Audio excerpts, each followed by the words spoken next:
আসসালামু আলাইকুম সুপ্রিয় এসএসসি পরীক্ষার্থী 2025। আশা করি তোমাদের পরীক্ষা ভালো হয়েছে। আজকে আইসিটি পরীক্ষা অনুষ্ঠিত হয়েছে এবং এই পরীক্ষার বহু নির্বাচনী প্রশ্নের সমাধান দেওয়ার জন্য হাজির হয়েছি। এর আগে অলরেডি আমরা সিলেট বোর্ডের সমাধান দিয়েছি, এখন হাজির হয়েছি ঢাকা বোর্ডের ঘ সেটের সমাধান দেওয়ার জন্য। আমি আবার বলছি, খুব দ্রুত সলিউশনটি করা, তাই যদি কোনো ভুল ত্রুটি থাকে অবশ্যই তোমরা কমেন্ট করে জানাবা। আমরা পরবর্তীতে বিবেচনা করে সেটা রাইট অ্যান্সার আবার পিন কমেন্টে জানিয়ে দিব। তো এখানে বলছে কোনটি ইন্টারঅ্যাক্টিভ মাল্টিমিডিয়া ভিডিও গেম। তারপরে শর্তযুক্ত তথ্য সংরক্ষণ এবং মুদ্রণ নেওয়ার জন্য প্রদর্শিত তথ্য কী আকারে সংরক্ষণ করতে হয়, কোয়েরি। অতি পরিচিত কিছু ভাইরাস হলো, দেখো এখানে 1 ও 2। প্রেজেন্টেশন একটি অংশ কী বলে, স্লাইড বলে। ডকুমেন্ট লেখার মার্জিন ঠিক করতে হলে কোন ট্যাবে ক্লিক করতে হয়, পেজ লেআউট।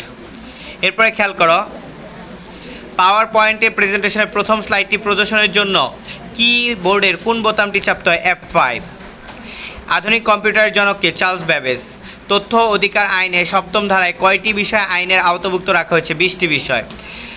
টুইটারের ওয়েব অ্যাড্রেস কোনটি, www.twitter.com। CIH কি, ভাইরাস। ইবুকের সাধারণত কয়টি ভাগে ভাগ করা যায়, 5। ডিজিটাল কন্টেন্ট হলো ছবি, অ্যানিমেশন, টেক্সট, 1, 2, 3। ইন্টারনেটের কোন ঘটনাটি ভিডিও সরাসরি, ভিডিও স্ট্রিমিং, ঠিক আছে, সরাসরি করে কি ভিডিও স্ট্রিমিং বলে। ইন্টারনেটে পণ্য কেনা বেচাকে কী বলে, ই কমার্স।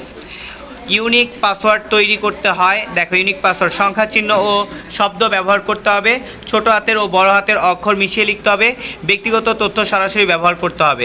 এখানে 1 ও 2 হবে অ্যান্সার, কী হবে, 1 ও 2।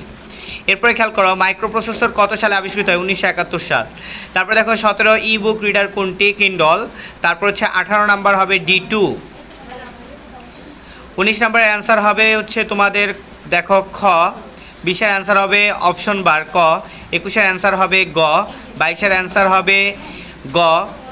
23-এর অ্যান্সার হবে ঘ। 24-এর অ্যান্সার হবে ক। 25-এর অ্যান্সার হবে গ।